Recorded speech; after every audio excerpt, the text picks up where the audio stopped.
100.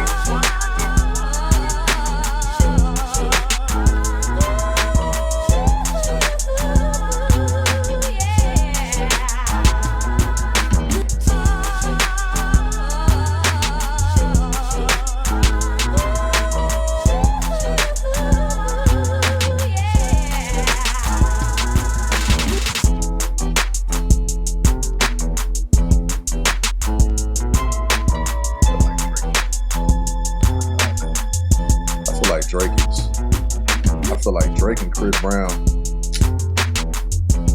like the Michael Jackson of this time. What? All right, man. Who has been? Tell me who has. If you look at, I'm talking about catalog. If you look at catalog, okay, you talking about catalog. Whose catalog can combat with either one of them? Chris Brown put an album out with 50 songs on it.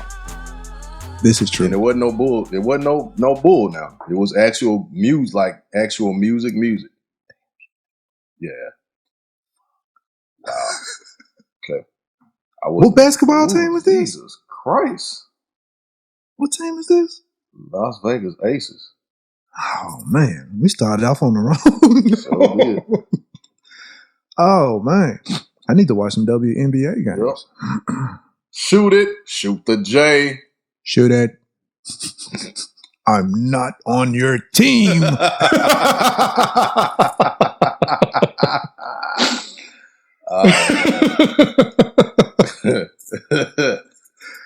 Oh, boy. I need to catch a WNBA game. Man, it's the best thing on TV. I ain't gonna say the best thing on TV, but yeah. One of them. All right, let me go ahead and get started. What's good? It was good. I am your host, Jason JWilldoes, and I got my guy, Ivan, the Grizzly, the Great. IVAN. That would be me. Are you finna spell it out like fly? Is that what you was gonna do? I was, but I'm gonna hold off. I ain't on fly level right now, so. Yeah, I'll never be on fly level. Shout out to the South Memphis legend, Player Fly. If you ever listen to this, much respect, homie. Hey man, you need to stop by Blue Jay Studios and for real, man, so we can get it on this joint. For real. Do you mind if we?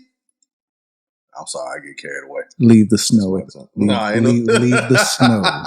Leave the snow. That's too strong for our blood. Right. You an OG. You can handle that. We can't handle that. My sinuses will not take. That's what I'm saying. We'll stick to the sativa. We ain't gonna mess with that. You're too strong. And as you can see, we're already off on a tangent. So, my nigga, what's been good? How was the weekend, sir? Weekend was good, man. Weekend was good, man. Weekend was good. Business is growing by leaps and bounds. Life is good, man. You know, blessed. Got my health and strength. Yeah, you got them warm days already. This nigga like, I gotta work. I gotta get it, man. I don't sound like yeah. I was looking at the forecast and it would look kind of gloomy at first. I'm like, okay, we just gotta do what we gotta do. Man, you see that sun peek out from them clouds a little bit, you be like, woo! Right. Ric Flair, baby. You still want me to cut your grass? For real. For real. Shit, I understand. I love it, man. I love it. Life is good though, man. I ain't got no complaints, man. Got none whatsoever, man. How about you? The same. Well, I'll just say no major complaints. Mm-hmm. Weekend was cool. You know what? Can't really. So I was just about to say it's really nothing to do with Memphis. No, I would be lying by saying that garbage. Mm-hmm. So it's just I was in the house. Yeah. I didn't. Well, I ain't gonna say I was in the house. I was just pretty much kicking it. But it's cool. It was cool. Yeah. No major complaints. Yeah. As long as I'm able to wake up you know what? Let me cool out with all this positivity. As long as I'm able to wake up and breathe life every day. Ain't nothing wrong with positivity, man. I It am need to be great. somebody might need to hear that, man. Somebody might need to hear that. This is true. This is true. As long as you're waking up to see another day, For real, it is a man. great day. It's a great day. It's a beautiful day in the neighborhood. Grand risings. Grand rising. My homeboy Jay taught me to not say good morning anymore because it has kind of a negative connotation. So now I say grand risings. Dude. And I got other people saying it now too. I try my best to. It's like now people don't even say the good part. Yeah. So I was going to the gym. I was going to the gym the other day, and there's some white ladies. They was leaving up out of there, and when they walked by, they didn't say good morning. All they said was morning. Morning. Mm-hmm. And just when you know, just hearing it sounds like evilness. Morning. I was like, whoa, you setting a spell on me, bitch. Get the fuck away from me. Get the fuck away from me. Because that's how it sounds. It sounds when somebody just walk up and be like, morning. Why do I need to mourn? Exactly. Who died? I'm like, no, nope. My morning, the night died, and the sun in the morning, and the day is alive. Right. Just people don't know, man. They just don't know. They just don't know. So when I try and greet people, they'll still look at you weird. I'm like, grand rising. They'll be like what? What does that mean? What does grand rising mean? Now, that's the only thing that I don't say it to everybody a lot, because you got to go through the whole rigmarole and be like, well, you know, grand rising says blah, blah, blah, blah, blah, blah. Yeah. Which some people are open to learning and hearing new things, but a lot of people this is true. It's not worth it sometimes. And I'm not willing to sit up here and debate and argue and, well, what's wrong with good morning? Yeah. And what? Yeah. You know what? For you, it's nothing. Yeah. Nothing is wrong. Continue. Just like, be like, great day. Great sun up. What's great about it? Man, you know what? That's one thing I heard people say, man. When you be like, have a great day. What's so great? What do you mean great? Right. My day's not great. Okay, man. Golly. Your day is great because you're still talking to me right now, my nigga. Your day is lovely. Exactly. You can hear your own voice. Shit. I do want to pause for a second, and I sent you the analytics and shit. I gotta give a shout out to the listeners. A nigga been doing the analytics and looking at the viewers and the listeners and who's downloading the podcast. Mm-hmm. And Texas is a smooth second outside of Memphis. Sure is. You got some Texas listeners, Tennessee, of course. Mm-hmm. California is coming up there. I saw some Carolinas that's stepping up. Mm-hmm. Now, there were 5 or 6 listeners in this area, and I don't know. I ain't gonna say I don't know what to think about it, but I do. But it's kind of like, I don't know. I've been seeing 5 listeners from New York for the past 2 or 3 weeks. And there's a podcast that I watch regularly. Mm-hmm. Oh, wow. Really? And the time that they listen to it is like 2, 3 o'clock in the morning, usually around the time when they are either finishing up or they should be either finishing up a podcast or they're about to record. Uh-huh. And I was like, Mm-hmm. And when I look at it, it's only 5 of them, 5 or 6 of them on the podcast. Mm-hmm. It's like, this is interesting. Very. Very interesting. Very. So, new listeners, day one listeners,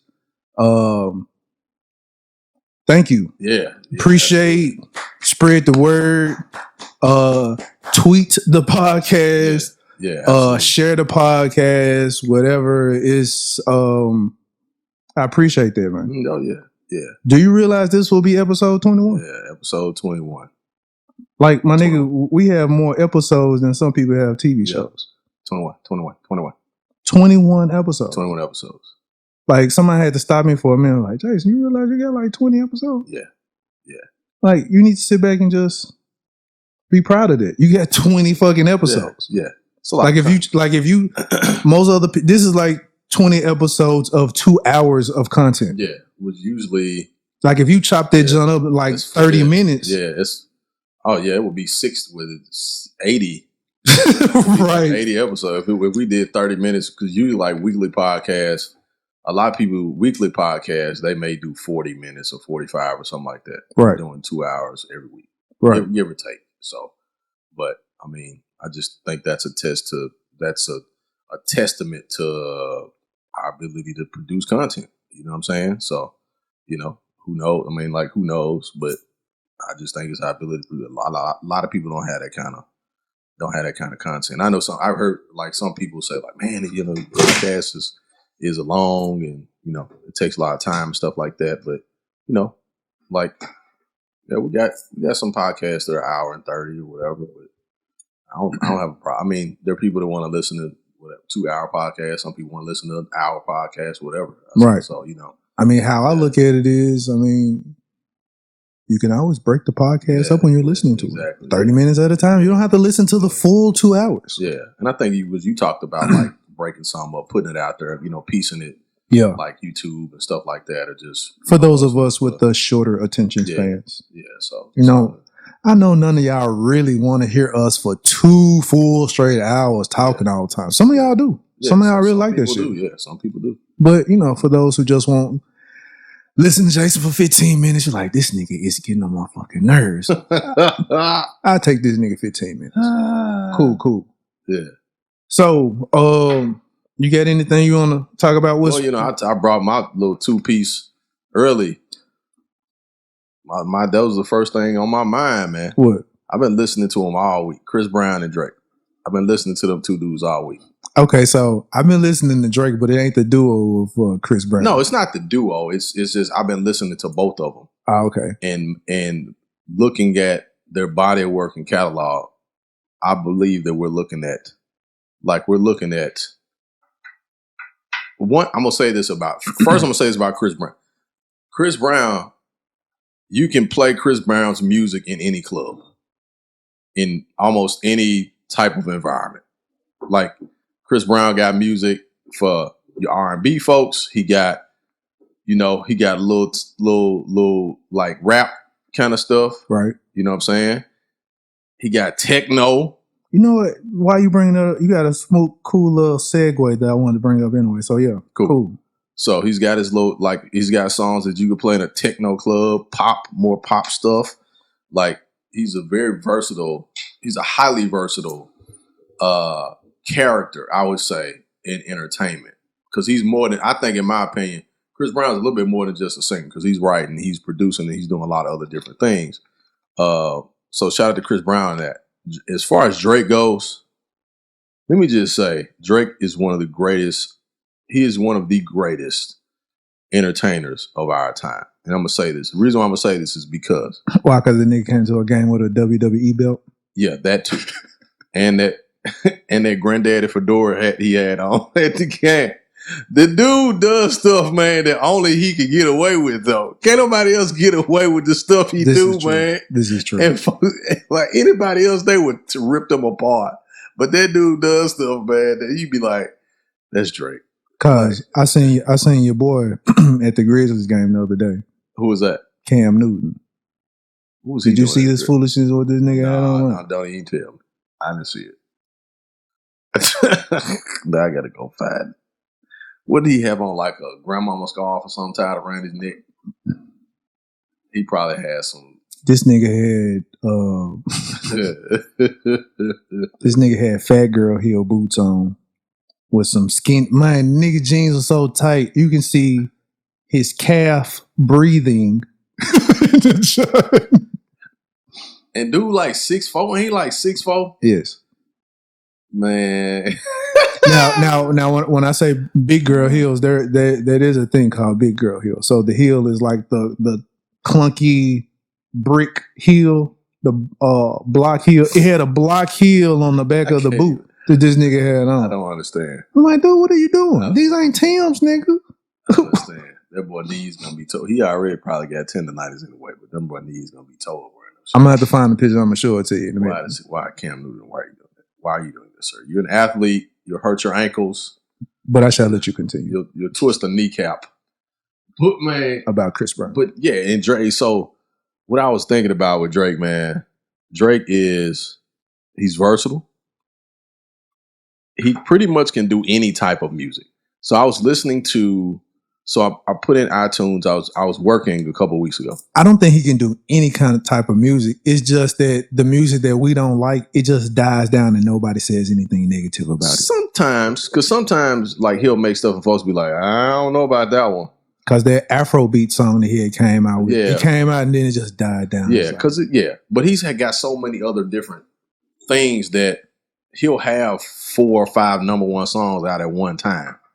And then that one song he puts out that ain't that good, everybody's kind of like, yeah, that ain't that good. Let's stick to other stuff. You know what I'm saying? Nobody wants to bash him. Yeah, they ain't gonna really say much. Because the dude did a song in Spanish. Right. That was dope. Like, I ain't understand nothing they were saying.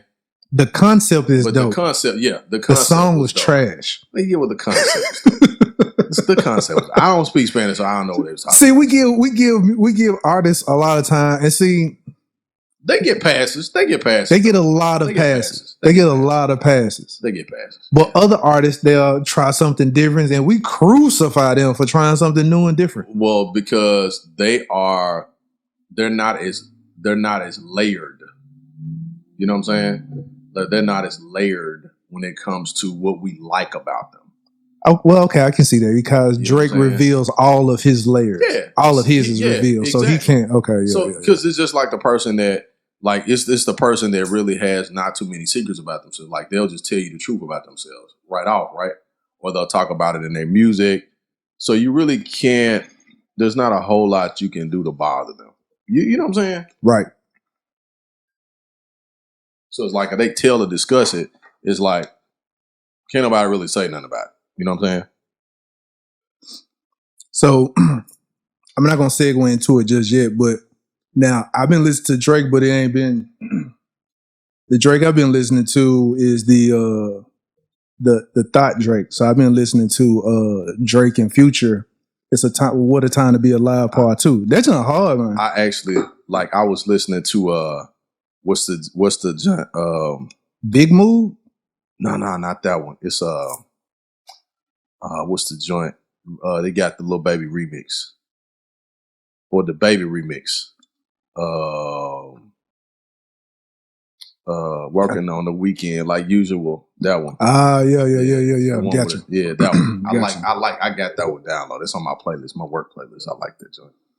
So I do like the version of Drake who says the emotional things that I want to say, but he says it so perfectly where it doesn't offend the woman, but you know, I've been wanting to say that to that bitch all this time. You said it perfectly.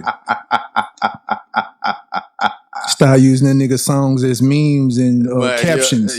Like these girls be doing. Hey, you know, Drake then gave a voice to the dudes, man. Cause he says stuff. We have emotions as well. Exactly. So if we be like, man, Drake, he what did they used to call him? They used to call him soft and all that stuff. But you start really listening to him. Light-skinned rapper. Yeah, exactly. He just basically saying what dudes think about. He just saying in a cool, crooning sometimes way. Like, and he get away with it because, it's like, hey, man, you like, you know what I'm saying? Like, this is really how dudes actually feel. Like, and he gets to explain himself, but J. Cole be getting that joint off too. J. Cole does the same thing. He got a line. J. Cole does the same thing. He got a line where it was like, her name is Hope, but she holds the P on the weekends. Oh yeah. I was like, whoa. So she a hoe of the weekend bitch while holding the P. I was like, okay, that is a dope ass line. That's a dope ass line. Her name is Hope, but she holds the P on the weekends. Yeah. Like, Mm, mm, mm, mm, mm, mm. Yeah, man. I know a lot of those. I know a lot of those. You know, a lot of hopes that hold the P on the weekend. Yes, yes, yes, yes. That holds the P on the weekends. Oh man! Shout out to all the hopes out there. Listen to the podcast. All the hopes. You're very hopeful. Oh my God! Yeah, that was a dope line, man. That was a dope line. I think somebody had posted about that a little while back. Was like, this dude is on another level because that's too original. Yes, Like it's way too original. Yeah, the lines that they come up with, you be like, man, you know what? I see why, like, especially with Cole, I see why it takes so long for him to come out of the album. yeah, because he don't. You can't just like Yeah. in 6 weeks just I'm coming out with another album. No, nigga, you got to sit here and rest on this and piece these things together. So yeah. It's like your favorite rapper, Nas. This guy here. My favorite rapper is Jay-Z. But that's another one who don't put a like them. You know what was interesting about they do quality over quantity. Yeah, because these artists that we're talking about, even with Drake, like, is there ever a point in time where you think Drake probably won't be doing music? Will he be 60? You know what I'm saying? But see, the lane that he has created, yeah, he can always do music. That's what I'm saying. Like, if you look at Jay, even if you look at now, because of what Jay has been able to do, if you look at J. Cole, I can see J. Cole rapping for another 30 years. Like, in some aspect. You know what I'm saying? Yeah, some aspect. In some aspect. Yeah, like, not bringing it like a full-fledged album out every 2 years, but showing up on the scene, like, from a Grateful Dead in this type of perspective. You know what I'm saying? In this age of streaming, you really don't need to drop an album. You really don't. All you need is you drop 3 songs a year. Yeah. You don't need to drop an album. Yeah. Even if you're a new artist. Yeah. Because what's going to end up happening is that favorite song is only being played on rotation on the radio. Yeah. And then they're going to find another hot song off your album to play on the radio. Right. Ain't nobody playing the whole album. No. And then now that's why a lot of them only doing EPs. They do 7-8 songs and and they go on tour. Which, to me, how I thought of it, I thought you should have always done it. Yeah. Drop an EP, you can always experiment within the EP. You can put out one of your usual sounds and then you can play around with some other shit. Right. That way it gets people comfortable with you playing around with shit. Right. Cause now, like, look at Bow Wow. That nigga stuck. That nigga can't come out of Hold Me Tonight. He can't get out of that shit. He can't get out of it. We still look at him as little Bow Wow. That nigga come rapping some gangster shit like, oh, Bow Wow's having a tantrum. Yeah, he tried that and it didn't work. He can't get out of it. He can't get out of that singy songy type of stuff. That's why he had to go back to touring with Omarion. Yes. And there ain't nothing wrong with that because there's an audience for it. And I have to agree with you though. Like he'll be like that. He'll be like what New Edition is for our generation of women. Yeah, because he'll still be. We grew up with them, and, right? Yeah, but that's it. And then 10 years from now, he'll be doing a throwback concert like he doing the B2K reunion concerts now. Right, and that's a perfect analogy. Like New Edition, like he'll be doing the same song 15 years from now for people that are within his genre that want to still hear him perform that song or those songs. And it's cool, but when he wants to get out of that lane, he can never. He can't do it at all. He can't do it. Now, speaking, since I threw New Edition up in it, I remember or seeing young M.A. say something about R&B is dead. Do you think R&B is dead? No, it's not dead. I think anytime that people say that something is dead is purely from their perspective. Just like Nas's album, Hip Hop is Dead, right? Mm-hmm. Hip Hop wasn't dead. Like, it really wasn't dead. Maybe mainstream hip hop at the time probably was. But hip hop overall was not dead. Because he was still making music. Other great hip hop artists were still making music. I think what he meant by that was not just not the music, but the people behind hip hop was killing it. Right. The producers and the A&Rs and the labels and more so like the labels. That type of thing. Right. Oh, we need another one of these. Right. Yeah, because the song, I'm growing. The song "Who Killed It" when he talks about it. Yeah, I get it, and I get what Young M.A. is saying too. Well, I put it like this. I think what she's coming from is our R&B artists are rapping, just like our rappers were singing. Rappers started singing, and now we got our singers rapping. I totally agree with that. Now, the person who started that, I believe, was Trey Songz. The singing woman. The singing and rapping nigga? Yeah, because Chris Brown was doing it.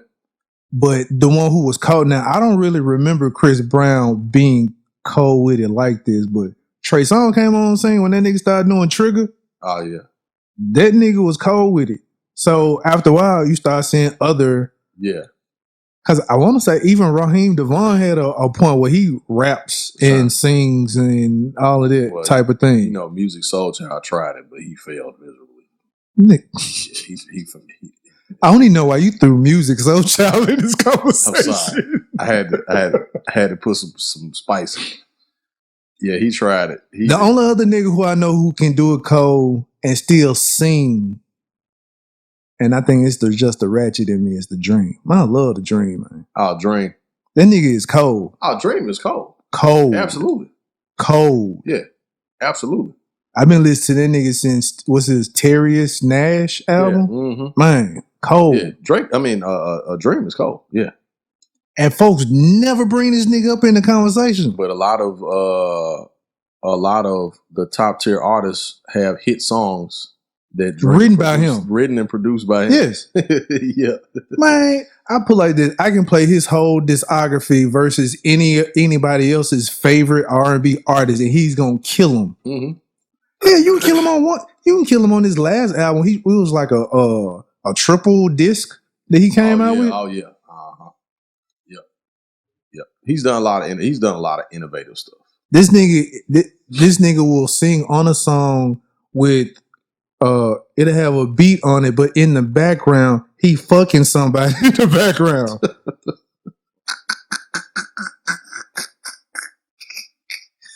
Are you serious, man? Dead ass. What song is it? This last album, I want to say it's the second song on this album. They start off fucking in the studio on the joint.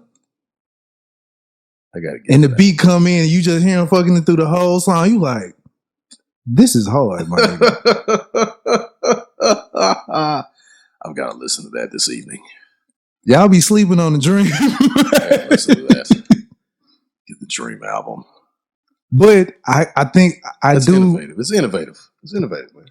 I do get what she's saying, and I've also been seeing other people talk about it. Kels was doing it. Trey Songz actually kind of took a page out of Kelly's book because Kelly was doing it. He was doing it first, actually. But now that you know he was singing the kids, I can't include him in the conversation. I mean, again, we're going to have to bring up the line. You remind me of the Jeep, and this whole conversation goes out the window. Yeah, well, so forget all that. Forget I said it. Forget it. But Kelly was doing it, though.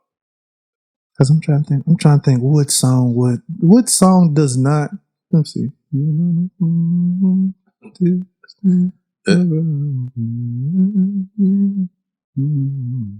just gonna be quiet and listen to this.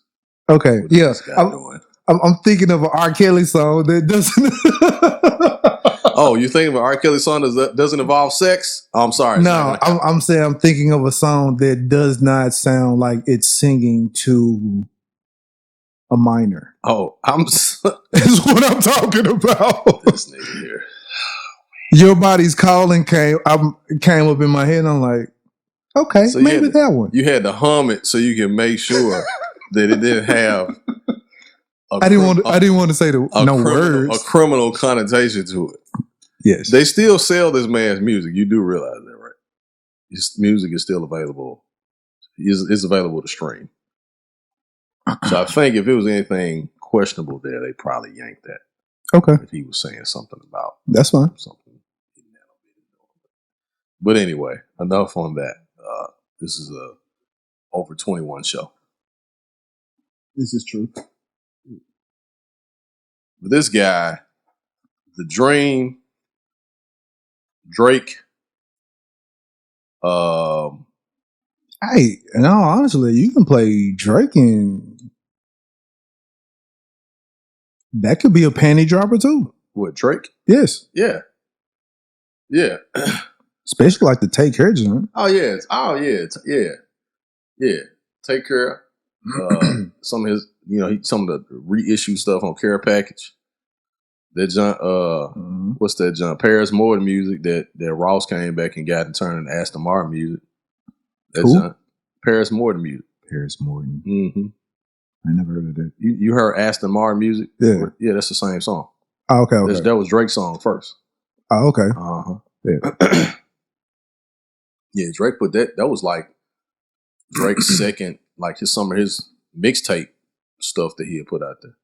Who is your favorite R&B group? Favorite R&B group of all time? Or right now? There ain't really no R&B groups out right now. Yeah. All time. Wow. That's a tough one. I would probably say, Or top 5. Either or. okay, let's do top 5. Top 5. There's several. So I'm gonna go with New Edition. Number 2, Boyz II Men. Number 3, Jodeci. Number 4 would have to be is this male or female? Or Don't both? matter. Just group. So wait a minute, hold on. I said New Edition, Boyz II Men, Jodeci, SWV, Destiny's Child, and who else we got? That's 5, man. Is that 5? I thought it was 4. Okay. No, that's 5. That's 5. Yep, that's 5. I'm gonna say those 5. So hold on. Okay, hold on. All right, Wait a minute, hold up. Wait a minute, let me go back. I'm not gonna argue the list, but you said SWV, right? Yeah, that's why I said let me go back. Over Escape? Let me go. Over In Vogue? Hold on, nigga. I forgot about In Vogue. So I gotta put In Vogue there. I gotta put In Vogue. They gotta go on the list.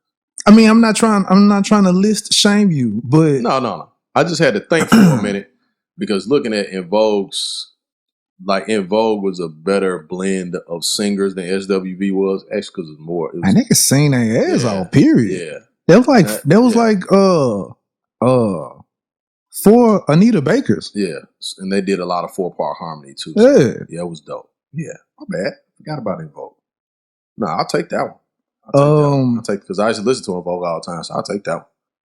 I would definitely say Jodeci. Yeah, Jodeci. I lived and breathed. Oh yeah, I lived and breathed Jodeci, man. You couldn't tell me nothing about Jodeci. Yeah, Jodeci was dope. Definitely Boyz II Men. Man, that ooh ah. Oh yeah. Oh yeah. Ooh ah. Yeah. Yeah. You can play that joint. Yeah, you play the joint right. Man. Yeah. Hey, niggas. Yeah. If you've never heard this song before, go look up Boyz II Men, Ooh Ah, and the remix joint. Oh, and the extended. I think it's like extended 2 more minutes or a minute or something. Yeah. Man. Yeah, because I forgot it's 2 different versions of that. If you haven't got any by the time that song goes off, my nigga, something wrong with you. You a lame. You, sir, are a lame. Hey, can we listen to Boyz II Men? No, I don't want to listen to that. Let's listen to some James Taylor. That's what gets me going. Get your bitch ass out of here. Nigga listening to Lou Rawls or some shit. Face ass. Who else was I gonna say? So Jodeci, Boyz II Men. Now, I can't say New Edition, but Bell Biv DeVoe, my nigga. BBD. When will I see you cry again? Smile again. Yeah. That John. That junk there, it made you be like, man, I shouldn't have messed up, man. I shouldn't have messed up. But you know what? I was thinking the other day about R&B music. How much our thought pattern and process was influenced by R&B music. Man. How many times did we fall in love based on some songs, man? Or how many times did we feel like breaking up based on some songs? You ain't even got to try to calculate it, but I just say it's a bunch. You fall in love off of this is the back in the day. Well, see, I didn't. So, well, see, this is when you played the song. I was a horn dog, so I was looking for songs that I related to. Yeah, it was Jodeci, and it could say what I wanted to say. It was Jodeci, and I didn't really have to. I just looked at her, and the song just played, and she was like, "Ooh, Jason." Taking the clothes out, you already know, baby. Shit. This mother. Look at this man. I'm glad. Or you can sing with the song. Once you sing with the song, the words, you're like, It lets them know that you mean those words. This man is singing. Like Freak Me Baby on Jodeci? Freak Me Baby. No, that's Silk. Oh shit! I forgot about Silk. So I ain't let you get done with your list though. So damn, I forgot about Silk. Hold on. Silk. Yeah, that was Silk. Shit, you threw Silk. I got a name, Troop. Silk, Troop, Blackstreet. Fuck Blackstreet. No, I ain't listen. I ain't like listen to Blackstreet. That wasn't my vibe. That wasn't my vibe. What you mean? That was Blackstreet? Yeah, it was basically like that wasn't my vibe. An offshoot. Well, no, they weren't an offshoot. They were kind of like New Jack. Kind of like New Jack R&B. Teddy Riley. I ain't like Guy. What? I ain't like Guy. Yeah. Why? Because I ain't like Aaron Hall. Why you ain't like Aaron Hall, man? I mean, that's who R. Kelly bit his whole style from, was Aaron Hall. Yeah, when he was PAing in the announcement, but I ain't like PA in the announcement. Well, give me that. Honey Love, yeah. That Honey Love's on hard. So Honey Love was hard. The extended version was like 10 minutes long. That's when you knew R. Kelly was a freak, though. How you make a song about Honey Love that's 10 minutes? Bro, who in the studio just singing that over and over or just letting the beat play? You know what I'm saying? It's dudes in the studio recording, right? I would have been like, hey, man. No, I think he might record that jump by himself. Yeah, he probably did record it by himself because he was notorious for making like music and nobody be in the studio but him and probably 2-3 other people. But that's about it. Because he probably did record, mix, produce, arrange it all, sing it by himself. I'm trying to think. So after Belleville of the Vogue, who would be my last? You know what? I say I go with, as far as the woman group, I would say In Vogue. In Vogue. And that would be my 5. That's your 5. Yeah. It's not a bad 5. But yeah, I stick with them. I think those groups that you mentioned, I think that's a well-rounded list. I would add to my list if I could, if I had to add somebody else, or if I could switch out, like, because I said New Edition, Boyz II Men, Jodeci, In Vogue, and Destiny Child. If I could switch out, anybody in the top 3, I'd probably say the Jackson 5 for New Edition, but I would keep. Would you really consider Jackson 5 R&B though? Well, no, they were more, I'm guessing. See, we popular music. Was Jackson 5 popular music? Yeah, it was. Yeah, I would say it's popular music. Because like that would be because Stevie Wonder would be like popular music to me. Yeah. You can't really put them in categories of, well, maybe soul. Well, Can't even really say Stevie is soul music. So, well, some songs, yes. But you know, they all started out singing soul music. Right. And then once they went mainstream, then they made stuff to be played somewhere everywhere. Right.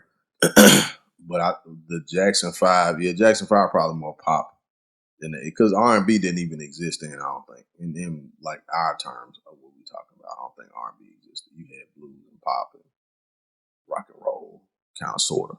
Hip hop and R&B really wasn't there yet. So yeah, most of my groups that I gravitated towards were groups and singers who were singing to get you out of your drought. Oh yeah. It wasn't the I'm in love with you type of, because I hated Brian McKnight. Why'd you hate Brian McKnight, man? Man, that man sounded like he was slicing his wrist as he was singing. Brian McKnight? Yes. What was that song? Was One Last Cry. One Last Cry sound like he was just cutting away on his wrist. That was a sad song. One last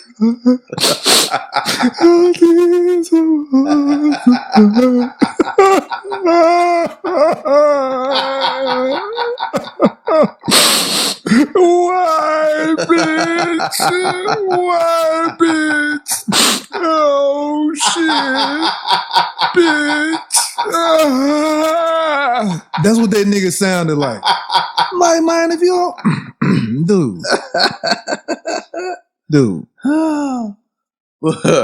But that's why I don't listen to Brian McKnight. I'm like, you influencing a nigga to do some shit. Like, stop it, fool. Man. I don't need that nigga playing in the background while I'm trying to get it. Yeah, but see, no. Well, you know, he had other songs, man. He had other songs. The thing that I think about when it comes to R&B music is, does it get women to dancing? Does it talk about relationships? Does it talk about how we can get stuff together, how we can get together? You know what I'm saying? Like, how we get together, how we break up, like how we disagree, that type of thing, because that's your main, you know, a lot of time relationship issues, whatever. So right. If the music deals with that kind of stuff, it helps you to kind of cope with the situation a little bit better.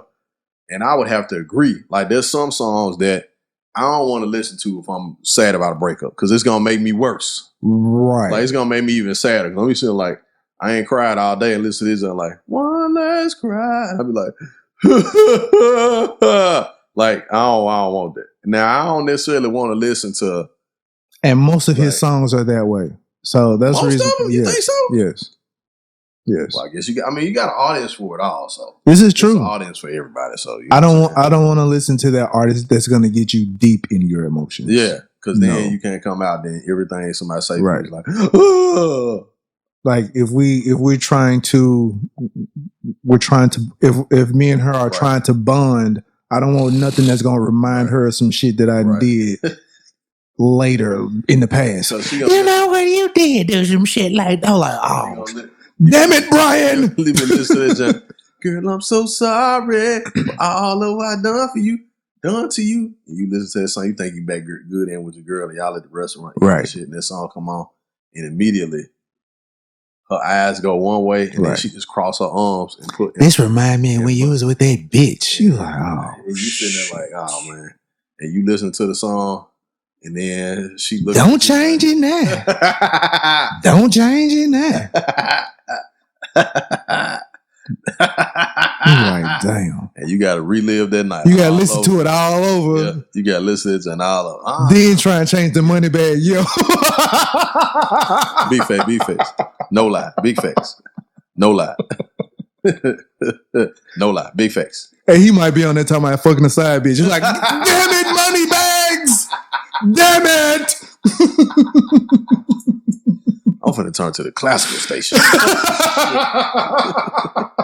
Leave it on there. Leave it on there. That's what you like to do anyway. That's why I tell women, I love jazz. I just listen to jazz. That's old man music. Oh, that. Hey. That's no words are involved.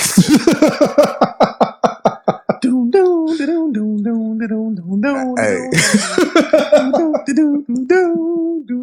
name of this song? My favorite thing is John Coltrane. Just be quiet and listen. Right. So that nod her head just kind of rocking back and forth. Ain't nobody saying that at all. it's good. I don't need to be fighting tonight. Hey, can we play Miles Davis after this? What about some Ella Fitzgerald? It's making me sleepy. Oh shit. Then change the station. Don't. Cash Money Records taking over for the 99 and the 2000. Girl, you working with saying cash in. I ain't say all that. You like, dang. Can't get nothing right. Then you got to put the loopers in there. Boy. Move, bitch. Get out the way. Music definitely influences the mood, man. Think about how back in the day, tear the club up. You put tear the club up on in the club getting towed up. This is true. Don't stand so close to me. Man. That's why a lot of DJs wouldn't play that shit, because folks will start fighting. Denim and Diamonds again. Yep. Folks will start fighting. Look, somebody trying to. But yeah, Denim and Diamonds. Yeah. Don't stand so close. Man, why you so close to me, dog? Why you so close to me, ugly? Hey, yeah, it is. And they will purposely play song back, so it would be like, "Don't stand so close to me." Move, mother. Yep. Move, mother. Yeah, move. Man, you start elbowing and I don't know why. coming out of it. You start elbowing, then folks start taking their shirts off. You like, oh man, it's gonna turn to a monster. I'm like, hey man, you know what? It's time. I'm gonna. You know what? I gotta go. I gotta get up in the morning. I gotta get up in the morning and go to work. They ain't got no job.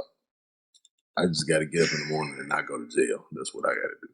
You wake up and hear about like 4 niggas get stomped out. I'm like, you know what? I knew this was about to happen. Mm-hmm. Nah. Yep. You know how it is. Music does influence your psyche, though, man. I mean, like especially if you're in an impressionable state, not just as a child, but if you're in an impressionable mind state at the time, and you think about doing some crazy stuff, you listen to. That's why I thought back in the day, like Gangsta Nip and like a lot of some of the stuff that Bushwick Bill used to be saying, I was like, man, there's something wrong with them dudes. Because they way too descriptive about doing evil shit.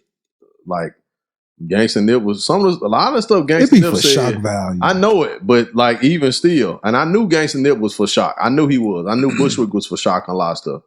But listening to them dudes, I don't know until that nigga shot himself in the eye. So, like, well, I don't know. Bushwick Bill, he might have been for real. Man, what? Damn, nigga. Man, for real, you man. Shot yourself in the face? Shot himself in the eye. Shot himself. Wild. Man. Yeah.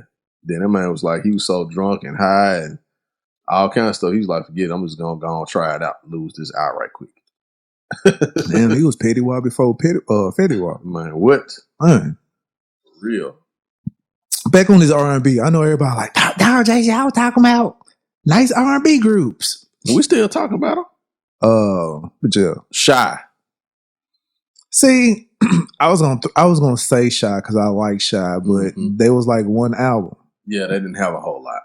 That second album, I was like, you know what? That wasn't really about that. A lot of them dudes, man, they struggled. Their sophomore album just didn't. Yeah, they didn't do nothing. Then they had the acapella. You know, they had the acapella version of the first one they put it. But see, you know what? When Shy came out, the reason why they ain't last long because they was up against H-Town. Yeah, they was up against H-Town. See, again, niggas that I related to was I listening to Shy H-Town who was singing Knocking Boots. I'm playing Knocking Boots, nigga. Shit. They were the beige version of Jodeci. Oh, man. Yeah. They were the beige version of Jodeci. H-Town was the beige version of Jodeci. Yes. You're probably right. There were 4 Drakes. Man. With high top fades. They really were with boots on. Right.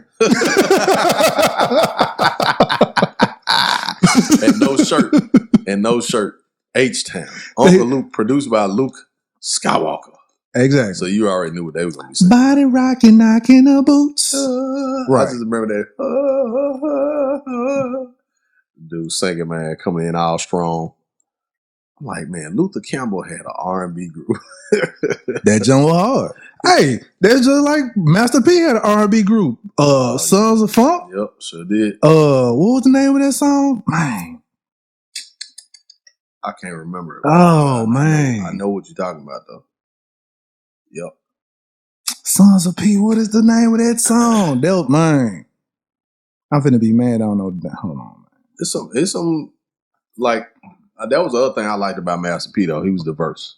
Keep talking. He was real diverse. He brought out different types of acts, different types of groups and stuff like that. Cause I'm finna be mad as hell. I can't find it. Oh, you should be able to find that, gentleman.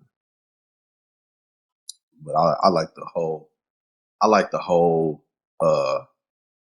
this is myself personally. Pushing Inside You. Oh man. Nigga. Yeah, well. Again, I'm listening to songs that I relate to. Pushing Inside You? Yeah. With a Master P hi-hats and yeah, that's some hi-hats and drums. That's some real love making music for you, right? Man. Oh my God. I'm either knocking you off to the hi-hats or the bass drum of that joint. Pushing Inside of You. It's a classic, it's a hood classic. It is. It's a hood classic. Hood classic. I bet you right now, when somebody like, let me go listen to this song. Somebody's going to go listen to this song after they hear about it today. I don't know who it is. Somebody's going to go listen to that song. They're going to stream it. They're going to download this song. And what's crazy is niggas might not know this song, but I bet you your girl do. Damn. Because the thing about it, it's back to our other conversation about women think about it more than we do. They know of every sexual song there is. All right. Already. I would have to agree with that. Already. I also if it's a nigga song too, they already know. So prime example. Let's slob on my knob. Come on, they gonna know that song, and also Gorilla Pimp.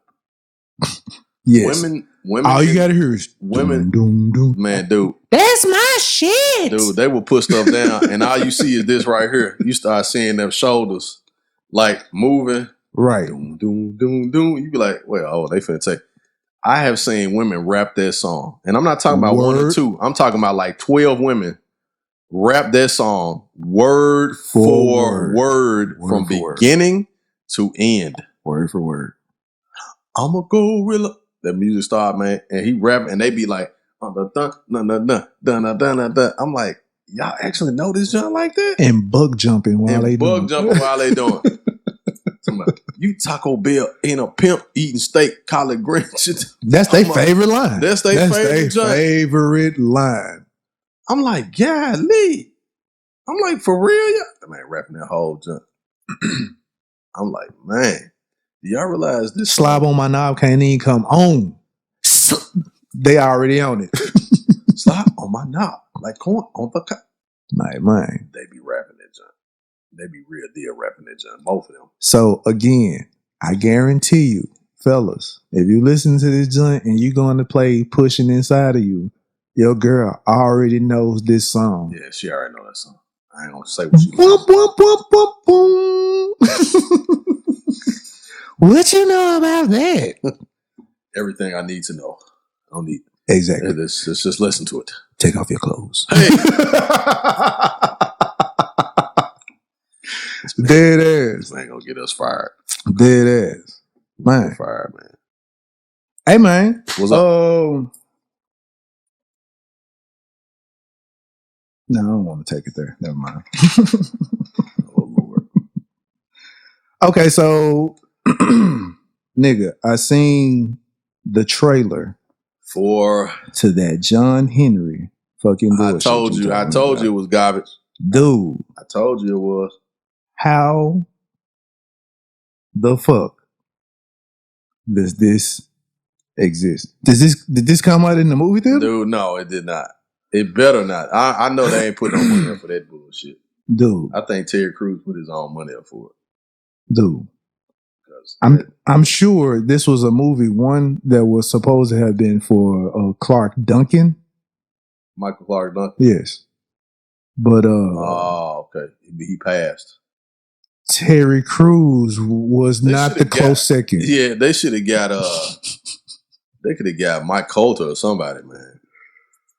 Oh man, Terry Crews is a horrible actor, by the way. Let me say that. He's a horrible actor. I don't like Terry Crews' acting. I hate when, man, how should I say this? And his head is wrinkled like Shane Battier's. His head looks like a crop, like you can plant This flowers. nigga head like a prune. Like, how's your face and the back of your neck not look the same way as the skin on your head? So Oh man. I think your mom didn't shape your head as a child. I think that's what happened. Wrinkled head. Man, you made me forget what I was going to say. What was I just talking about? I don't know, man. You mentioned something about Oh, I hate when people are making movies and they I'm not sure if it's like they think of the first black guy that they can think of or whatever. mm-hmm. So I've seen the movie Black and Blue, right? Black and Blue. What is that? Oh, the movie with Tyrese. Tyrese. Yeah. So How was that, by the way? It's actually a great movie. Really? I thought it was gonna be some garbage. Okay. But it was a great movie. They got this big time drug dealer. Mm-hmm. And when you see him, you're like, oh, okay, all right. They got a real. Then all of a sudden, nigga open his mouth. I'm like, dude, y'all got Luke Cage? Oh yeah, Mike Coulter plays the drug dealer in that movie. You got Luke Cage. Yeah. I don't know about that I looked at the joint like, dude, y'all could have got Big Boy to play that one. joint. Somebody that From Outkast. somebody's a little more convincing as a villain. I mean, you got a dope boy. You got a dope boy with. He got a grill. He got goals in his mouth. I'm like, you could have got. And he could have played the joint off cool. This nigga, I was like, dude, y'all pick the guy. Y'all pick Luke Cage. I guess that. And then the girl from Black Lightning, y'all got her playing in the joint like she a thug too. Man, some of these thug roles, they just get people who want to work, man. That's all it is. Well, you're black. Come on. We'll put some makeup on you. But reach out to some other people who you can see that can play it. All right. Hey, we got this role I think you would be great for. The crime movies like that, they always mess up a lot of times when they try to get a rapper to play the like dope person or smuggler or whatever it is. They always get a black rapper. Right. They always get a black rapper to do it. And that's what I used to didn't understand, but now I do. Speaking of, I think what I saw on social media, Offset is playing on NCIS or something like that. Or whatever. I thought it was. No, you're right. I think it's NCIS. Yeah. That joint with LL Cool J. Uh-huh. I'm like, what? Okay, all right. Man, I want to get into acting. Actually, I've been trying to see how I can get my way into that joint, but I'm trying to find them circles to get into it. Yeah, I mean, I'm pretty sure you could. You just probably had to, eat some boo boo for a while. When I say eat some boo boo, like acting some roles you wouldn't normally act in, or you wouldn't want to work in. They'd have you playing somebody's dad or something at a soccer game, and you be holding them. I mean, I'm fine with that as long as I ain't wearing no dress or having all that other type of shit. Like, nigga, nah, I'm straight. Hey, Jason, what's going on, buddy? Look, hey, man, you passed this first, second, and third level of auditions. Hey, put this dress on right here for us. Nah, I'm good. Come on, just put the dress on, man. It'll be funny. It'll be funny. Sir, have you heard of entendres? Listen to this. I'm straight.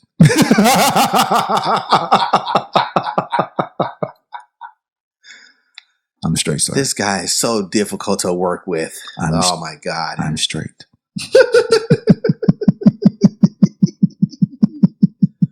They'll be pissed off. He'll never work in this town again. I'm straight.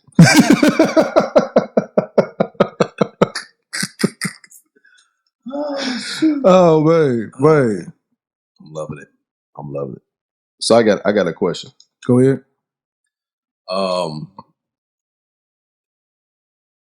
Do girls love Beyonce? Yeah. Is that a real question? Yeah, it's a question. It's a real question. Because I see so many women on social media be like, I can't stand Beyonce, she can't sing type of thing. See, you trying to get this podcast canceled. No, I'm not, man. How am I? I'm okay. Well, I want to talk about Beyonce. When could she ever sing? Beyonce can sing. She can sing. Beyonce can sing. Okay, She can't blow like no Whitney Houston or nobody like them. She can sing. I will say this: if it was based off of people who could sing better, Kelly Rowland's career should be way bigger than Beyonce. Yeah, I would agree with that. But the only reason why is because she's darker. And also, I think that Kelly Rowland probably ain't had the type of producers that Beyonce had. How come? Man, I put it like this. Kelly Rowland has always been the best looking chick out of the group. No, I like Farrah. Well, I'm sorry. Hold on. It was actually Latavia, then Kelly, but they kicked Latavia out of the group. Yeah. Because she was attracting too much attention from the rest of them. So Latavia was one, then Kelly, then Beyonce, then whoever else. Mm-hmm. But Beyonce wasn't the best one out of the group. Yeah. But her dad was the manager, so she was able to get away with it. Kelly Rowland was fine. Everybody else be talking about, man, Beyonce. No. Kelly Rowland was business. Don't play. She was, and she still is. She's still ultra talented. But her career, for whatever reason, is not bigger than Beyonce. Well, obviously, Beyonce's got a machine behind her. So it's gonna kind of work out that way for her, I think. That's amazing. How well? Yeah, you're right. Yeah, the machine was behind her out of the group. Of course, yeah. The same way, like other groups have broken up or whatever, and then one person just kind of diminishes or gets quiet, and then the other person just blows all the way up. Right. It's the same thing. Right. I saw in the news that now, while we have been complaining, talking about it wasn't gonna happen, your boy finally got them counts. Weinstein. Oh, he got him. That nigga gonna walk his ass on up in the jailhouse. He tried to play sick. He tried to play sick. Oh, I can't make it. I don't know if I'm going to be able to come to court. I'm in so much pain. Right. Yeah. Come on, get these charges, nigga. So now that he has been convicted, I'm waiting on this Oprah documentary. You ain't gonna see one. That's her boy. No, you will not see a Harvey Weinstein documentary from Oprah. You ain't gonna see it. Well, I'm waiting for some Gayle King questions. You're not gonna see those either. They'll ask like his third cousin removed on his mama's side that's been married for 10 years. What she think about it? And speaking of, man, you see this bullshit with the Jada Pinkett and Snoop? Nah. Dude. I didn't see the red table. I mean, I ain't see the whole jump, but I heard he apologized for what he said and all of that, which I get that part too. Like, I'm cool with that. Like, he shouldn't have said it the way he said it. But as far as like Jada Pinkett having to require an apology from him and him apologizing on the show and all that, I don't think that was necessary. I think if he had something to say to Gayle, he should have went to her the same way he posed it and went to her and discussed it with her in private. I thought he had already apologized on his his Instagram. Well, I think he did. So him having to go on Red Table and do it again, and be like shame-faced. Yeah. But I think the aim was for him to show that he's stepping up and taking care of a responsibility, I guess, and being more responsible for what he says, because like he did say some pretty harsh stuff, you know what I'm saying? So it wasn't like he just was like, "Hey, Gayle, what? These nuts," you know what I'm saying? It wasn't nothing like that. It was like, I want to, somebody need to shoot you and. He didn't say all that. No, he said that's how she took it. He didn't say all that. So he didn't say all that. Now he did say something about doing something to her. He didn't say all that. I read it. I know there may have been an implication in something that he said, but he didn't say nothing. He said nothing of those merits. that dude was like, I'm gonna go medieval on you.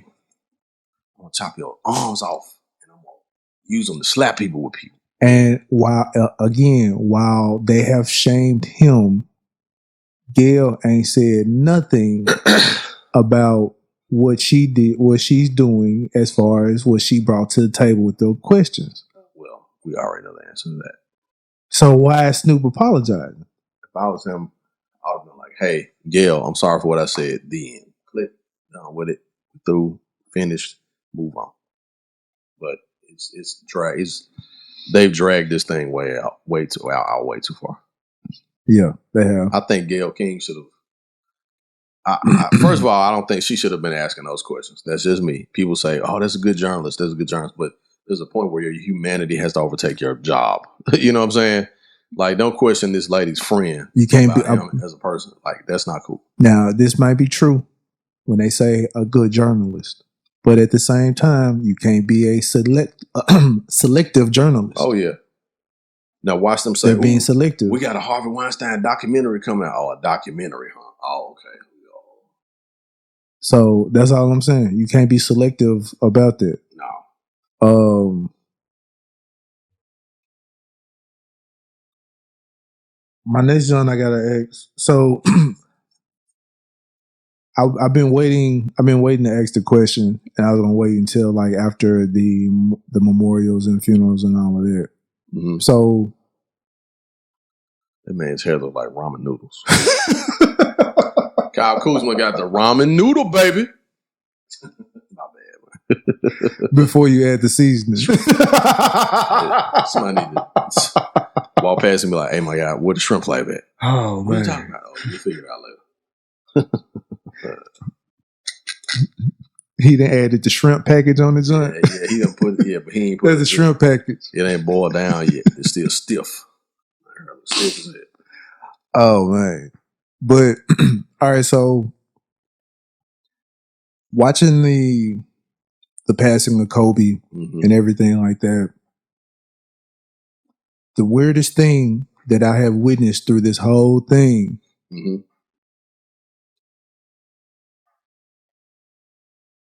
I wasn't aware that he even had. I wasn't aware that his parents were even still alive. I thought I told you they were. No, we discussed this off of air, but I'm talking about now is I want to discuss it because I find it weird that, like, all right, anytime somebody famous, the media makes sure they go and get the statements from the parents.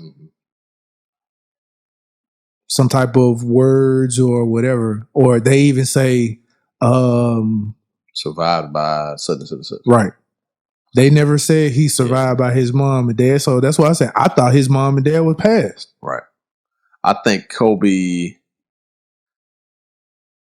I think he cut ties with his mom like a while ago. She sold his memorabilia, and so he didn't ever really come back for a lot of stuff. I know that when they had the break, I think it was. No. Man, I'm trying to remember exactly what it was. Yeah, I remember them trying to steal his memory. I mean, not steal it, but they since it was in their home, they were trying to auction it off for some money. And then they went back and got the stuff back. I think his sister wrote a story about it that said that. I didn't even know he had sisters, dude. He got two sisters. Yep, got two sisters. So they just talk about they just say he survived by his immediate family. They don't even make mention of that side of the family at all. Yep, they don't name anybody. When I watched the memorial, which I would say was great.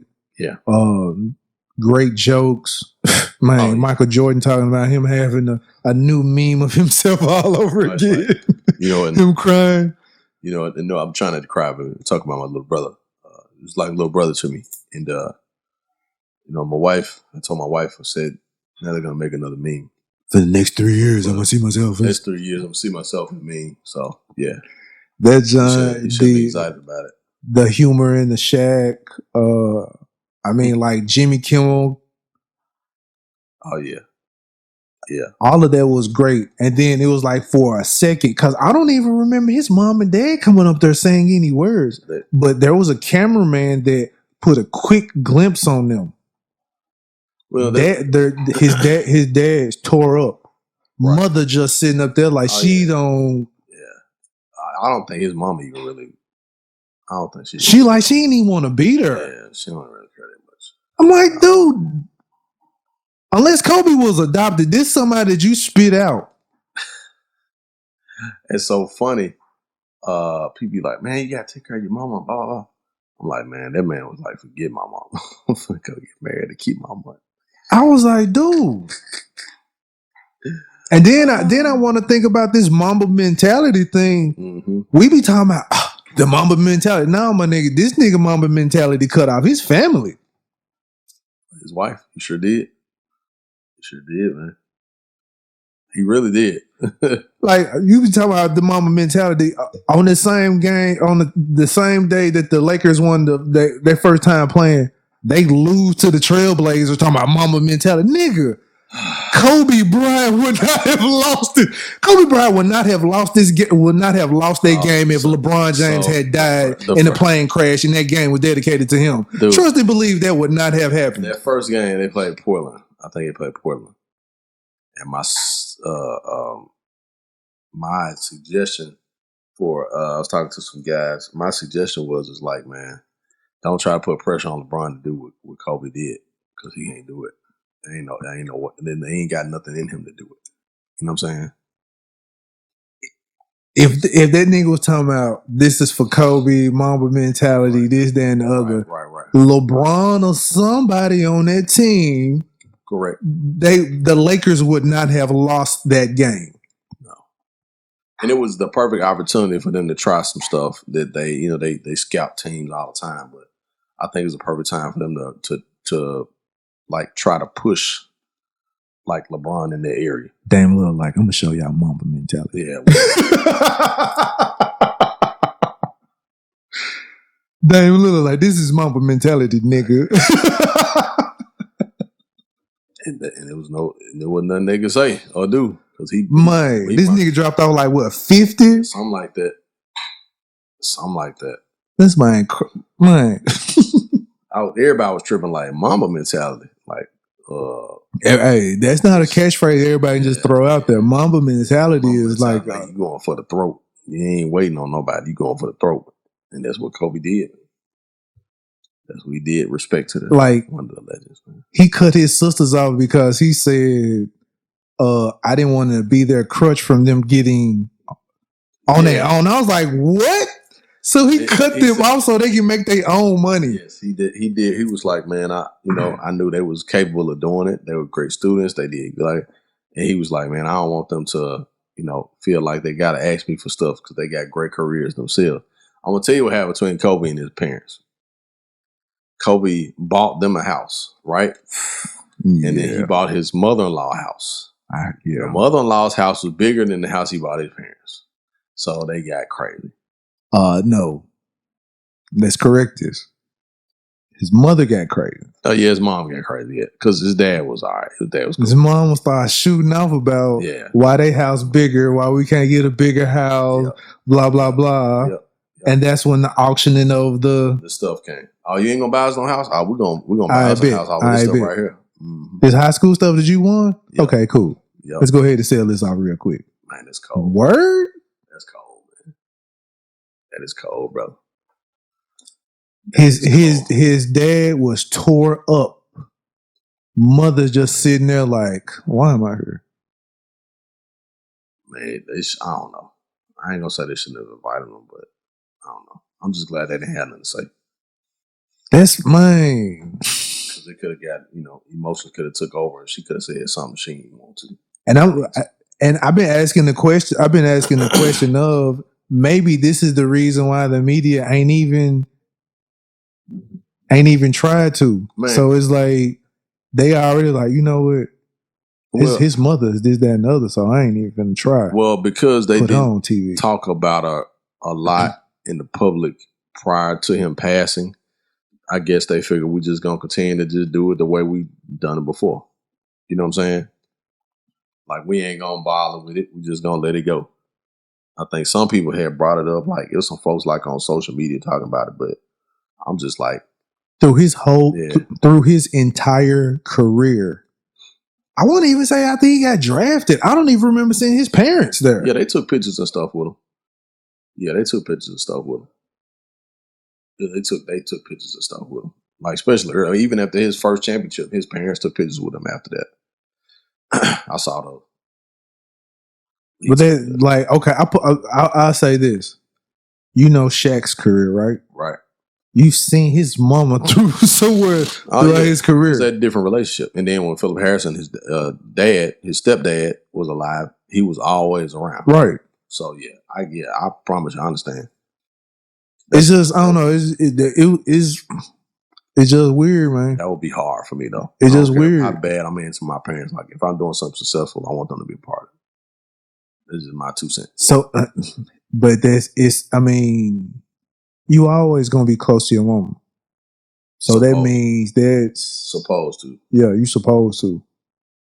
Man. And if you're not, then there's got to be an underlying issue there. It got to.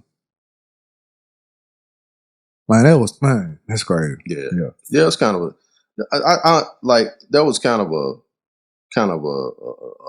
emotionally charged, thing. Like they still ain't got no statements from them. Yeah, they still haven't said nothing about them. They still haven't said anything, So I just thought that I just kind of think that people probably just need to leave it alone and just be like, well, it is what it is. You know what I'm saying? Oh, I won't bring nothing else up about it. I mean, I'm not talking about us. Like I'm just talking about mainstream media. People talking like, hey. I'm like, yeah, well, y'all just let it go, man. The folks ain't gonna, they ain't gonna do nothing about it. So I do think though, I think that I think the NBA, I think athletes around the world, even the other MLB, NHL, that changed their numbers, man. I thought that was one of the dopest things I ever saw. What you mean? Like they had the hockey players playing in number 8 jerseys the other night. And it it was like stupid fresh. Yeah. Yeah. And then you had some other sports folks that changed their jerseys and changed the colors and everything to show reverence to the memory of Kobe. So Gianna, so it was cool. Yeah, I've been seeing. I mean, I think he has touched a lot of people because of some fact we've all witnessed from pretty much high school all the way up until till now. So it was like, man, this was our Michael Jackson or like Michael Jordan, our Michael Jordan, because we saw Mike, but we kind of called Mike on the end, in the middle. I'll say in the middle, because Mike was a rookie in '84, so. We watched him in college. Yeah. Well, I watched him in North Carolina. We did watch him in North Carolina. That was small, very small. So, yeah. I want to say, how should I put this? If I'm looking at players in the league right now that have the Mamba mentality, I got to go with Jason Tatum. Boston Celtics, baby. I got to go with the home team, Ja Morant. Ja Morant has the Mamba mentality. Man, did you see when any nigga tried to dunk on? Oh, he don't. Did he get one on AD? He didn't get it. It was right off the rim. But man, that man came over there. He like, ain't scared of nobody. AD was like, I ain't standing on the rim. Yeah, he ain't scared. I was like, this dude's 6'2", man. Y'all letting this 6'2" dude get y'all like this. He did that because of some fact that nigga came down and blocked his dunk earlier. Yeah, he ain't forget it. That's the kind of basketball I like right there. I'm gonna say, who else got the Mamba mentality, man? Dame Lillard got it. Dame Lillard got it. Yeah, Dame Lillard got it. That nigga dropped that 50. I'm like, man, all right. Dame Lillard got it. Yeah, y'all finna try and win this game. Word. Yep. On honorary night. Word. Yeah. Okay. So, question: does Kyrie Irving have the Mamba mentality? No. Oh, okay. All right. We can keep on talking then. I never really. That's Kobe boy. They used to talk every day, so that was his dude. But yeah, Kobe wasn't no dribbler like that. This nigga is James Harden times 3. James Harden's dribbling is the most annoying thing about basketball that I could possibly say, man. God, it makes me so angry watching him play sometimes. I'm gonna stop. We're gonna talk about James Harden real quick, but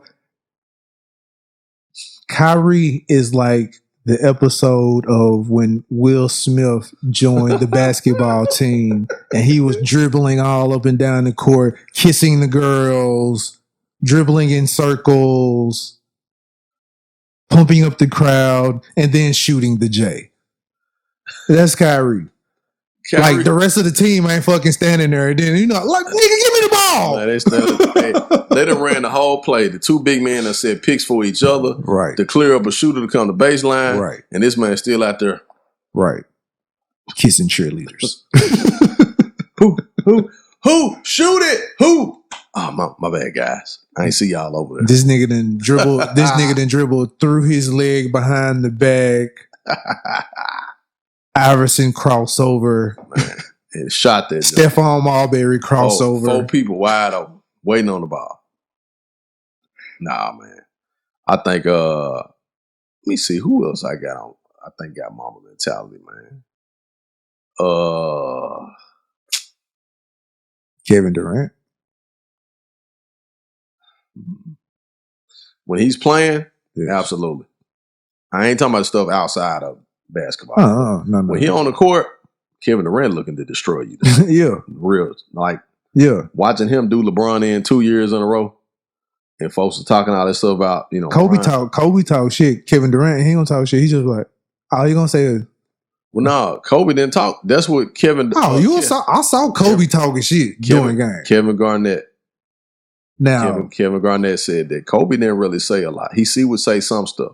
He said what Kobe would get you was if there was a player.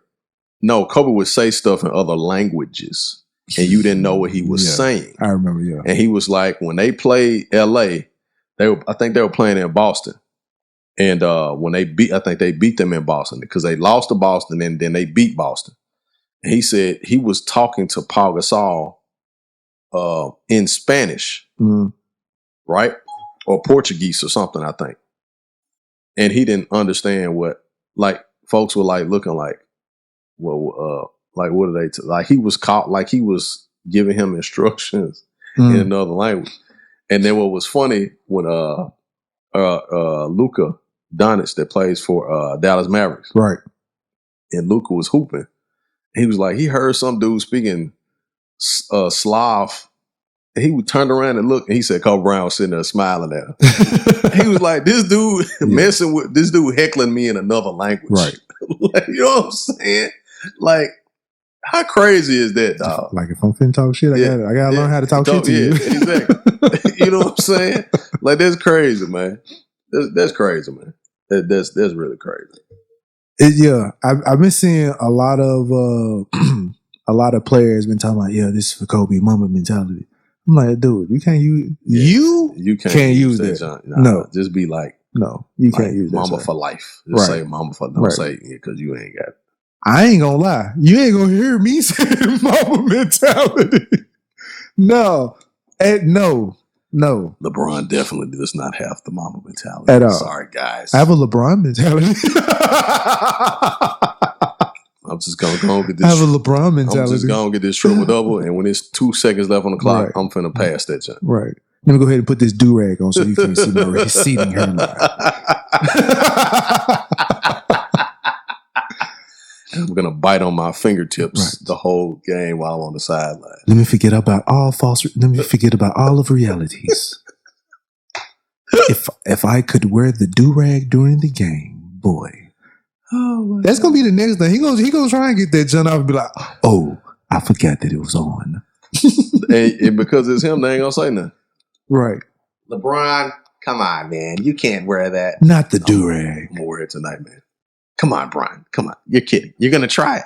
Hey guys, LeBron's gonna wear his do-rag. You know what? I don't know why he don't just shave it all off. That's what I'm saying. You made mention of a couple of times, like just go on here, go bald headed, my nigga. Just gonna cut that junk off because he keep doing something to it. Like he must got another head or something. He must got another head growing out of this joint. man, because he keep trying to, I don't know, like trying to hold on to it. I'm like, dude, just cut your hair off. Like, ain't nobody. If LeBron James cut it, but you know one reason why I know why he don't want to. Why is it? Because of the whole Jordan thing. I guarantee you that's got something to do with it. Him being bald? Yeah, exactly. Man. I get no, for real now. You got Kobe went bald headed too. But see, that was Kobe though. That was Kobe. So that was a little that's a little bit different as far as like man, you look comparisons and everything you else. Look crazy out here. You didn't spend all this money for this new hairline and you got a bald spot. My thing is get the whole junk done. Dude, just get the like if you gonna wait till the off season, get the whole get a hair transplant, right? Get them to take the hair out the back of your head and put it in the front. Wear a hat, my guy. Like go, you and LeBron James, you can afford to have this surgery in an hour. Just wear the do-rag off. Exactly. And just keep something on your head. Ain't nobody gonna say nothing. They're not gonna see no bruises and stuff. In the next season, come back, man, with your little fade straight, and then let it grow a little bit. Let it grow. If you want to grow it longer, then that's how you do it. I was gonna say grow the beard, but y'all gonna have to get ready to cut y'all beards off, man. Why is that? You ain't been seeing the John about them talking about the coronavirus and stuff? Man, whatever, man. That's some crap. All right. The coronavirus, men with beards. I mean, because they talking about like when you wearing your mask, their hair is going to be outside of the mask so it can still get... He must be talking about them dudes with them humongous beards and all them, the Moses Jones.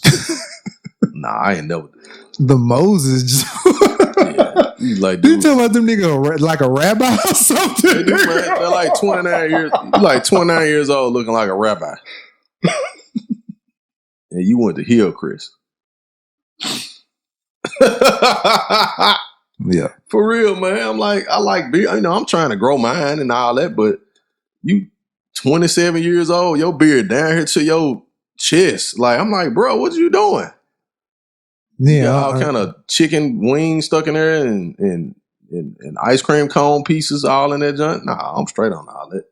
I never understood getting all yeah. Because women like it, man. Women like it. That's why. Really? Yeah, man. Stop it. That's just like me. Hey, I can't grow a beard, my nigga. So it's like me not knowing women like gray jogging pants. Hey, you ain't know women love beards. I don't grow a beard. I barely grow one. I got the Paul Pierce going on, my nigga. So, that man got the Jay-Z going on. No. If anybody seen Paul Pierce, when he grows his... Hey, Paul Pierce beard so trash. Man, that man beard so trash, man. That man, oh my God, that junk so trash, man. Right. That nigga beard look like Stevie Wonder cousins. I said, bruh. I said, man, this shit be in patches. You be like, dude. The man, I like Paul Pierce. Just cut it out. He grew the junk out, man. That junk had a patch of hair here, a patch of hair down by his chin down here. It's like a child. It's like a child watch his dad shave and like, ooh, I'm gonna get a beard too and paste the shit on your chin. That's what Paul Pierce look like. He pasted hair on his face to look like he got chin hair. So yeah, oh my God, I can't grow this shit. My shit grow in patches like that. Like nah, I'm straight. I didn't try to do the beard grow oil and all. Man, this stuff don't man. Dog. Now I got the I'm gonna tweet Paul Pierce and be like, "What's up with the beard, son?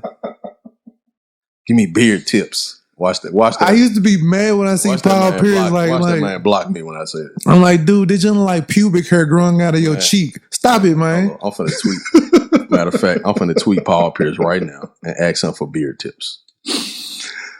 Man, this is crazy. I think he's finally realized it, so he's finally starting to cut it off. But no. Dude, since you've been an analyst, this nigga has had their hair growing on his face like that. I'm like, dude. I'm finna tweet Paul Pierce right now. Stop calling the nigga Paul Patches Pierce. Patches? Clarence Carter song. Their song is depressing as hell, just like Paul Pierce's beard. Patches, indeed, depending on the son. It's very depressing. That sad ass song, man. I know his barber like, Paul, how do you expect me to line this up? Just leave it. Just leave it alone. Just leave it alone. Leave it, man. I like how it is. Just let it grow out some more. Paul, it's not growing. Do you want me to cut it off? No, don't cut it off. I'm letting it grow. Okay, Man, Paul. the women love beards. Yeah, they love beards. You've been letting this grow for 32 years. Stop it, Paul. Stop coming in here and spending $200 for me to trim this shit up. Just leave I can have a real client. I can just do your chin hair and just leave it there and shave everything else off. No, I'm doing a beard. Paul, I'm looking at, you know what? Your barber always has your best interest. Supposed to. But he pays so much for the haircut. He's like, man, I can't mess up this relationship. So, but if you're adamant about it, your barber can only do what you are requesting. I remember I went to the barber shop and I told my barber, like, hey man, you know what? Hey, go ahead and give me a mohawk. He was like, yeah, nah, you don't want that nigga. I'm like, dude, I'm telling you what I want. No, Jason, you don't want that junk. That's not what you want, man. That's not what you want, man. Man, you just finna get a mohawk. When was this? Then I call the nigga his full name, Victor. Give me the mohawk. It was like, hey, Jason, I'm your master barber, man. I'm having your best interest. Yes. This is not what you want. Yes. All right, Vic, man. Go ahead. Go on, do your thing, my nigga. He cut me up. He chopped me up. I looked in the mirror. I was like, you know what? You right. Hey, I'm here for you, man. I was like, what was I thinking? Then he showed me a picture of the mohawk. He was like, see, man. He's like, you looking at what that picture looked like. Yeah, that ain't for you, man. And because actually, I want to say this, I was like up in my, let me see. I probably like 35, 36 then. He was like, no, you can't get away with it now, man.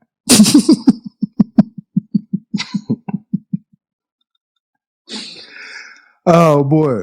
So, but he was like, if you had said it one more time, I just would have gone chopped it up and then afterwards just let you look at it and then you would have to deal with it.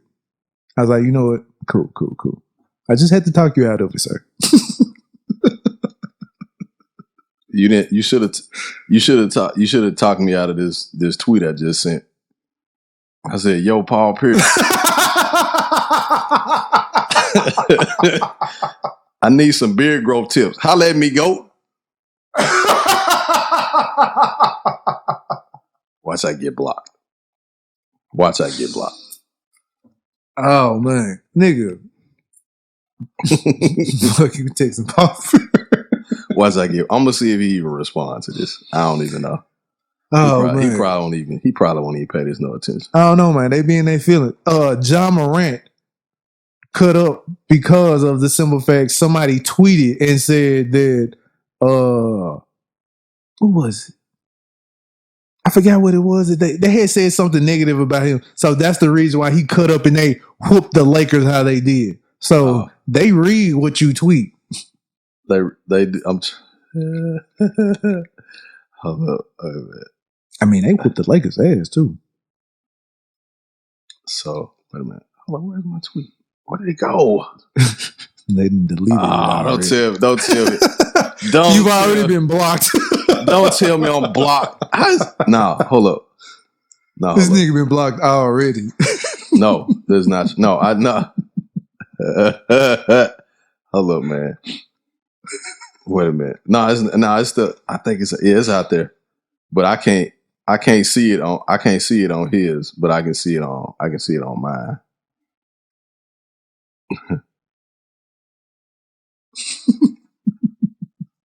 Yeah, you can only see his tweets. You can't see anybody like any other stuff. Hold up, I got the. So you gotta wait and see if he retweeted. Well, I wasn't following him at first. Now I'm following. So I'm gonna see.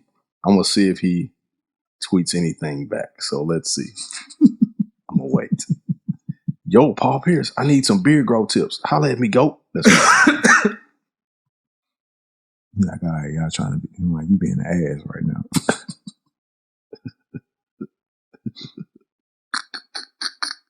I'm not being an ass. Come on now. You know that nigga does not have the best beard, so he know He knows he does not have the best beer. That was it was the pettiest thing I could do. I felt like doing something petty, man. You would ask Moncrief Morris before you would ask Paul Pierce. Both of them niggas got like a Rick Ross type beers or something. Hold up.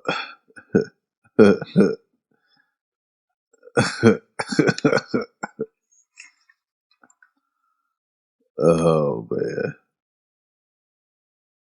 Yeah. So yeah, we'll see how this.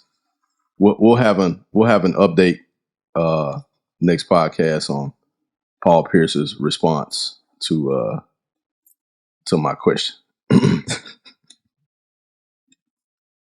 I don't think you're gonna get it, sir. Okay. Now, what you might want to do is tweet LeBron. Now that jump probably get retweeted a whole bunch of times about him and his hairline. Now, because ain't nobody studying Paul Pierce, but you tweet out there about LeBron. That might catch fire about something. I don't know, man. I'm not gonna. They be trying to murder you over LeBron, though, man. I don't know, man. But he does have a bald spot now with a new hairline. He has a hair spot. Well, yeah, he's a hair spot. Yeah, I don't know what you even call that, because it ain't a bald spot. It's like a big hole in the wall or something. And then like how he's growing his hair, the nigga might as well should just get the junk cut like Sean Kemp. You remember Sean Kemp haircut? It was like a ramp. Oh man, It was thin right here, and then from the thin part, it's just like whoosh right forward to the hairline. Man, it was the craziest hairstyle ever, dog. Hey, but that was the craziest hairstyle. That's how LeBron needs to get it because okay, Sean Kemp had the sides, it was thin at the top, but right there at his hairline, he had hair, so it was a big, quick little ramp. LeBron needs to go ahead and embrace that junk if he's embracing the new hairline that he has. Oh my God. I'm still waiting. I'm praying to God. Let's look at it. I'm praying to God that this man responds to me. I'm just like, please God, let Paul Pierce respond. I want to know. I want to know. Oh, Zion might have the Mamba mentality. He might have it. Did you see how he been manhandling them in that game? I hadn't. What did they play last night or the night before? Sunday. Oh no, I didn't see it. That nigga was manhandling Anthony Davis. I ain't surprised. He outweighed him probably about 60 pounds. And not afraid to guard LeBron James. No, he ain't. That nigga came out there like, what's good? Yeah. He ain't afraid to guard. I already know it's man, this would be my I'm gonna make this prophecy and it'll be my closing statement. This nigga closing statements. I got one too, but John Moran will get Rookie of the Year this year. Zion is not gonna get it. Everybody's talking about Zion. The NBA gonna do this. Nah, he ain't played enough games. He ain't played enough games. That would be one of the biggest travesties ever to rob Ja of that award. Ja's gotten Rookie of the Month almost every month for the last like 6 months. You know what? The only way I would say he probably will get it is because if New Orleans make the playoffs. Yeah, but even still, like they make the playoffs or not, like it don't matter. Ja Morant should be Rookie of the Year. Like period. Because if New Orleans end up making the playoffs, 9 times out of 10, that means the Grizzlies probably ain't making the playoffs. Well, they both fighting for the same spot pretty much. So if that's the case, that's the yeah. Now, if they're both end up being in the playoffs, he probably still will get it because they did not have a chance in hell, one, of making the playoffs until he started back playing. I would have to agree with that.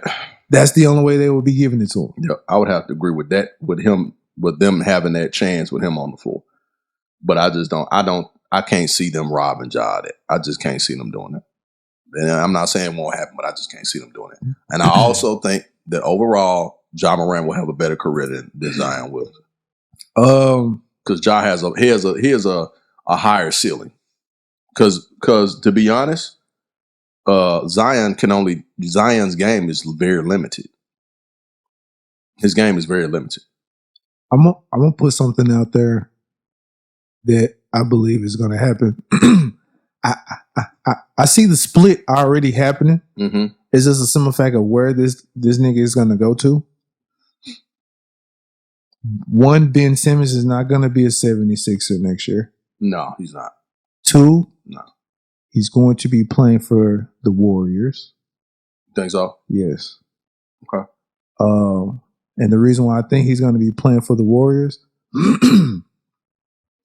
I think Golden State going to end up picking Wiseman. There's going to be one. Mm-hmm. They're going to use Wiseman. I don't really think they might not use him. They can use him. Right. But if they're looking to make a move back into the playoffs, finals, whatever like that, I think they're going to use him as a chip to get Simmons and move Wiseman to Philadelphia and they get Simmons. Wiseman and what's his name? He will be good coming off of the bench as a rookie. No, they ain't gonna bring Wiseman off the bench.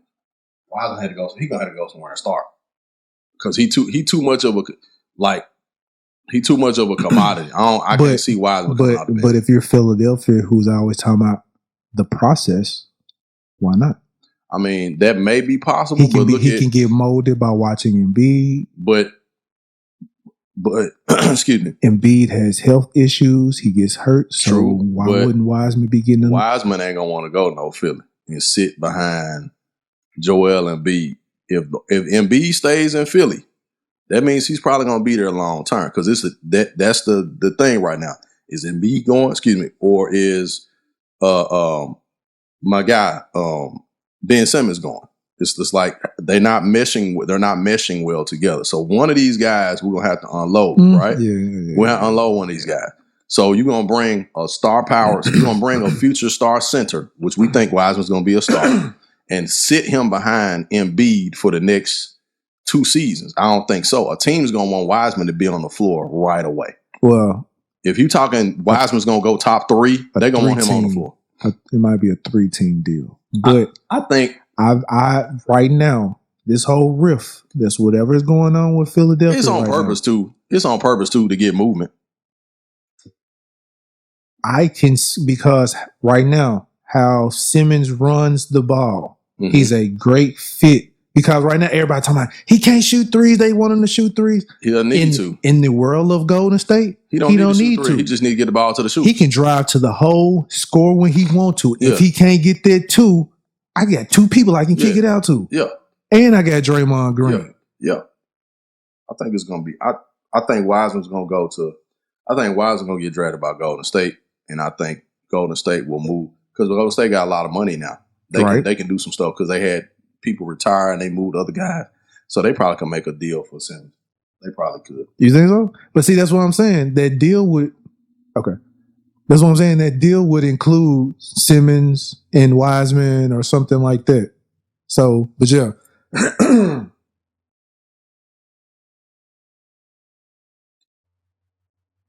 Okay. But we go ahead and go on and wrap. That's a weird little segue of going ahead and cutting it done short. But wrap. Yeah, we finna go ahead and wrap this done up. Mr. IVN. Mr. IVN is he has to get other business to attend to. So go ahead and cut this junk up, wrap it up. I am your host. IVN. Yeah. IVN. IVN in the wind. IVN. Say it country. IVN. IVN. But I am your host, Jason JWilldoes, and I got my guy IVN in the wind. Because I have no feet. The Grizzly.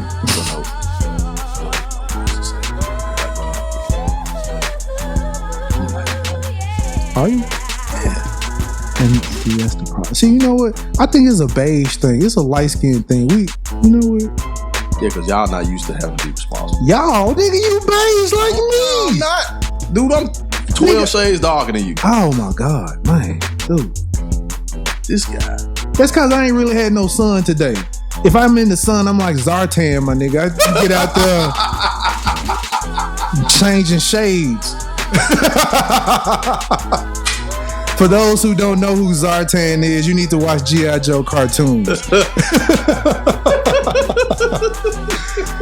But we out of this joint. Peace.